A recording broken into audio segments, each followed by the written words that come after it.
Ram Janmabhoomi Teerth trust के महामंत्री चंपत राय को इंदौर में देवी अहिल्या पुरस्कार से सम्मानित किया गया। इस मौके पर चंपत राय ने कहा कि राम मंदिर भारत की मूंछ का मंदिर है। अब अयोध्या, मथुरा, काशी को मुक्त कराने का समय आ गया है।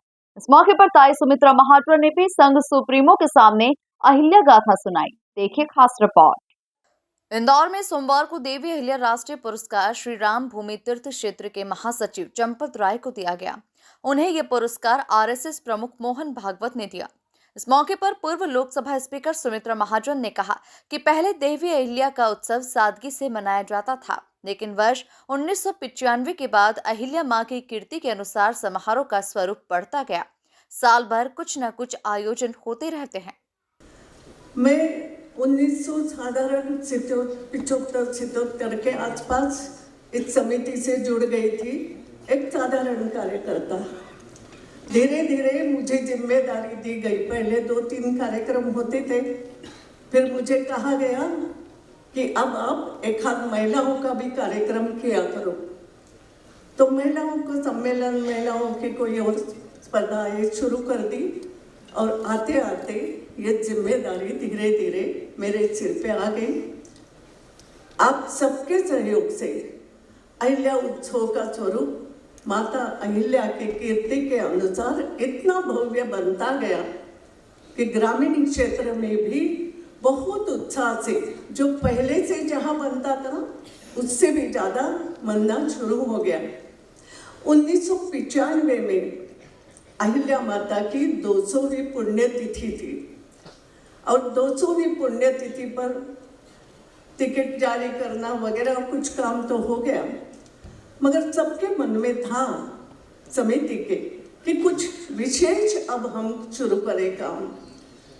और तब ये बात मन में आई कि माता अहिल्या ने जो काम किए हैं अन्य विभिन्न क्षेत्रों में, समाज सेवा से लेकर उच्च प्रति की राजनीति से लेकर महिला सेना देकर या महेश्वर का उद्योग स्थापित, विभिन्न कार्य उन्होंने जो किए, उसके अनुसार कुछ काम करने वालों को क्यों न हम राष्ट्रीय स्तर पे पुरस्कृत करें। अब हम कर सकते हैं।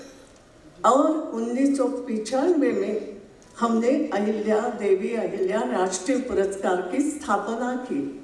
वहीं श्री राम जन्मभूमि तीर्थ ट्रस्ट के महामंत्री चंपत राय ने कहा कि अयोध्या में श्री राम का मंदिर भारत की मूंछ का भी मंदिर है।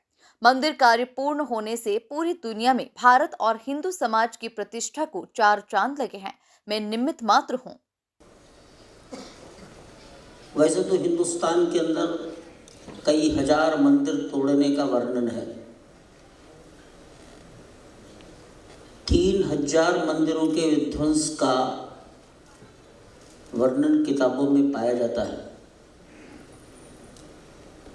Hindu temples, what happened to them, ऐसी किताब छपी।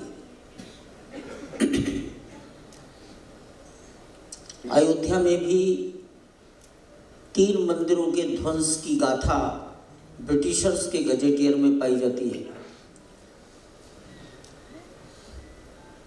उसमें राम जन्मभूमि है, त्रेता के ठाकुर के नाम से एक अलग मंदिर है, स्वर्गद्वार मंदिर है, लेकिन सब अज्ञात है।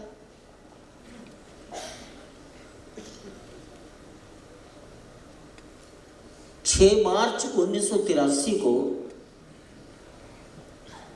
पश्चिमी उत्तर प्रदेश के मुजफ्फरनगर शहर में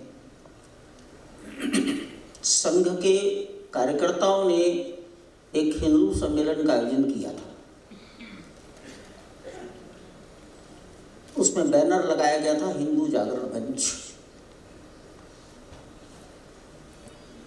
उस मंच पर प्रोफेसर राजेंद्र सिंह जी रजू भैया उपस्थित थे।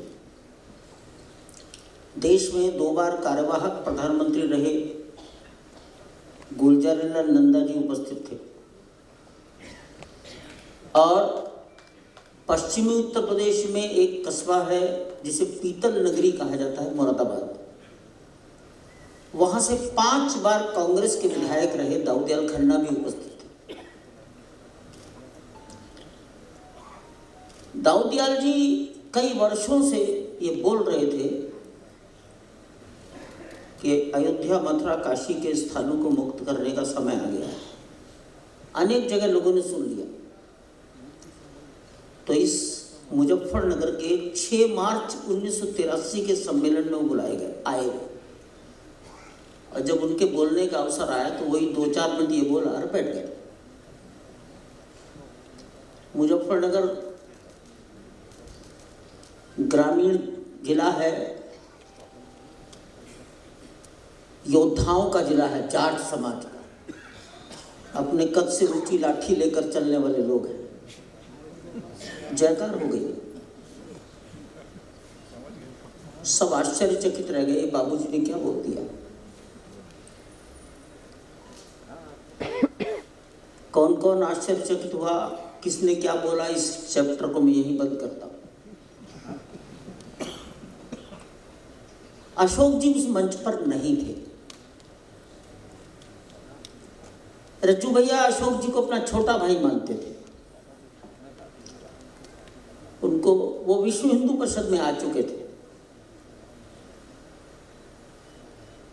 उनको कहा गया, देखो बाबूजी क्या चाहते हैं। अशोक जी गए मुरादाबाद, मिले, पूछा, उन्होंने अपनी इच्छा बता दी कि भाई आप नहीं करोगे तो कौन करेगा। अगर मैं ठीक स्मरण कर रहा हूं तो अशोक जी जैसे बेबाक बोलते थे। उन्होंने कहा बाबूजी हम तो आगे बढ़ जाएंगे, इंदिरा जी ने आपको फोन कर दिया, आप पीछे हट जाएंगे। दाऊदयाल जी ने इंदिरा जी को बहुत लंबी चिट्ठी लिखी और इस्तीफा दिया है। अयोध्या, मथुरा, काशी के देव स्थानों को मुक्त करने का समय आ गया है। ये बात कांग्रेस सांसद दाऊदयाल ने सबसे पहले 1983 में एक आयोजन में उठाई थी। फिर धीरे धीरे ये आंदोलन के स्वरूप में आ गया। राम जन्मभूमि के लिए 75 लड़ाइयां लड़ी गई। यह पुरस्कार उन सभी को समर्पित है।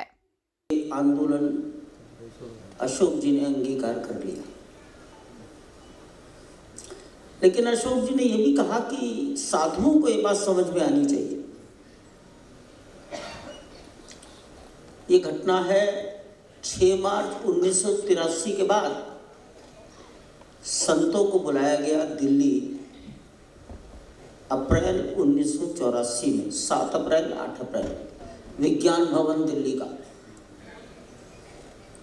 84 में देश की प्रधानमंत्री कौन थी, सब याद करिए। दाऊदयाल जी को फिर वहां बुलाकर कहा गया, इनके सामने रखिए बात। साधु संतों को भी हिम्मत बढ़ गई, उत्साह आ गया, बात आगे बढ़ने लगी।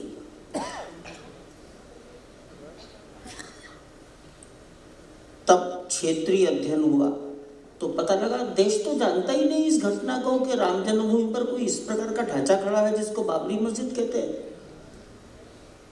अयोध्या के आसपास के लोग भी नहीं जानते, कुछ लोग जानते। तो पहले इस जनता की उदासीनता को भंग करो, इसलिए आंदोलन नाम नहीं रखा गया यज्ञ, राम जन्मभूमि मुक्ति यज्ञ, समाज के कल्याण और भलाई के लिए किया जाने वाला कार्य यानी यज्ञ। आज हमको समझ में आ रहा है समाज के कल्याण और भलाई का कार्य था कि नहीं था।